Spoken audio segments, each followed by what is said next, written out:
പൊതുവേ നമ്മൾ ഈ സോഷ്യൽ മീഡിയയിലൊക്കെ ട്രോളപ്പെടുന്നതാണ് ഈ ജനാധിപത്യം സ്വന്തം ഇതിനെ മുദ്രാവാക്യത്തെ തന്നെ ട്രോളുന്ന ഒരു സംഘടനയാണ് SFI. അതായത് ജനാധിപത്യം, സ്വാതന്ത്ര്യം, ജനാധിപത്യം എന്നുള്ള ഈ രണ്ട് സംഘടന. അപ്പോൾ ഇത് എന്ത് തോന്നുന്നു ഇത് കേൾക്കുമ്പോൾ?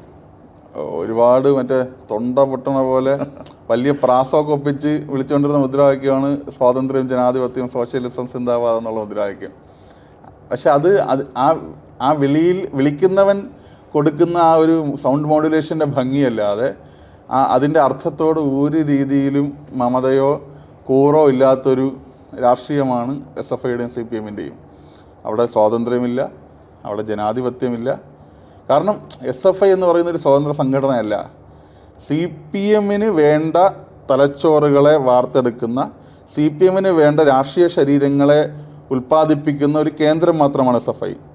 അവിടെ നിന്ന് ഒരാൾക്കും അയാൾ മികവ് കൊണ്ടോ അല്ലെങ്കിൽ അദ്ദേഹത്തിന് ആ വിദ്യാർത്ഥിയുടെ കഴിവ് കൊണ്ടോ പ്രാഗൽഭ്യം കൊണ്ടോ സാമൂഹ്യബോധം കൊണ്ടോ ഒരാൾക്കും പൊതുരാഷ്ട്രീയത്തിലേക്കോ ഒരു നല്ല ജീവിതത്തിലേക്കോ പോകാൻ വേണ്ടി കഴിയില്ല. പ്രത്യേകിച്ച് പ്രധാന ചുമതലകൾ വന്നു പോയാൽ, ഒരു SFIയുടെ ജില്ലാ നേതൃത്വത്തിലോ സംസ്ഥാന നേതൃത്വത്തിലോ ഒക്കെ വന്നു പോയാൽ, ഒന്നെങ്കിൽ CPMൻ്റെ ആ കാലത്തിലെ ഔദ്യോഗിക പക്ഷം പറയുന്നത് കേട്ടുപോവുക, ഇല്ലെങ്കിൽ അതോടുകൂടി അവൻ്റെ സാമൂഹ്യ ജീവിതം തന്നെ അവസാനിക്കും. എനിക്ക് എത്ര നൂറുകണക്കിന് ആളുകളെ അറിയാം.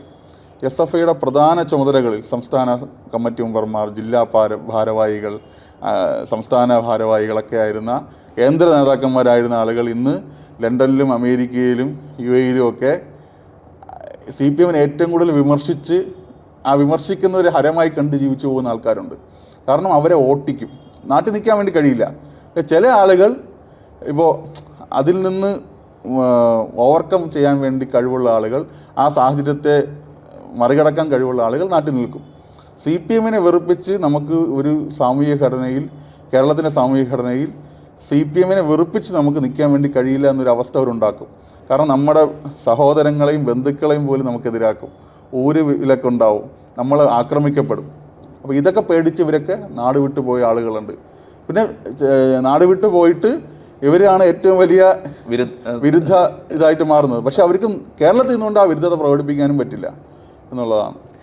പുതിയൊരു സാഹചര്യത്തിലേക്ക് കടന്നു വന്നപ്പോൾ നേരത്തെ എപ്പോഴും കേട്ടുകൊണ്ടിരുന്ന, ഇത്രയും കാലം പഠിച്ച, എനിക്ക് തോന്നുന്നു 10-20 വർഷത്തിന് അധികം കേട്ടതിൽ നിന്ന് ഒരുപാട് കേട്ടിട്ടുണ്ടാവും RSSനെതിരെ, BJPക്കെതിരെ. പ്രത്യേകിച്ച് RSനെതിരെയാണ് കൂടുതൽ കേൾക്കുക. അപ്പോൾ ഇത് വന്നതിന് ശേഷം എന്ത് തോന്നി? അതായത് ഈ കേട്ടതൊക്കെ ഇതിൽ നിന്നും യാഥാർത്ഥ്യത്തിലേക്ക് വന്നപ്പോൾ എന്ത് മനസ്സിലായി? ഒന്ന്, ഏറ്റവും കൂടുതൽ എൻ്റെ നാവ് RSSനെ വിമർശിക്കാൻ ഉപയോഗിച്ച ഒരാളാണ് ഞാൻ. പക്ഷേ നിങ്ങളോട് ഈ വർത്തമാനം പറയുമ്പോൾ സംഘത്തിൻ്റെ പ്രാരംഭിക ശിക്ഷാവർഗ കഴിഞ്ഞിട്ടാണ് ഞാനിവിടെ ഈ വർത്തമാനം പറയാതിരിക്കുന്നത്.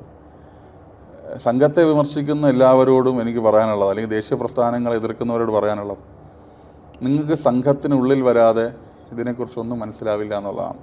എനിക്കെല്ലാം മനസ്സിലായെന്നുള്ളതല്ല. ഇതിൻ്റെ എന്തെങ്കിലും മനസ്സിലാവണമെങ്കിൽ നിങ്ങൾക്ക് ഇതിൻ്റെ ഉള്ളിൽ വരണം.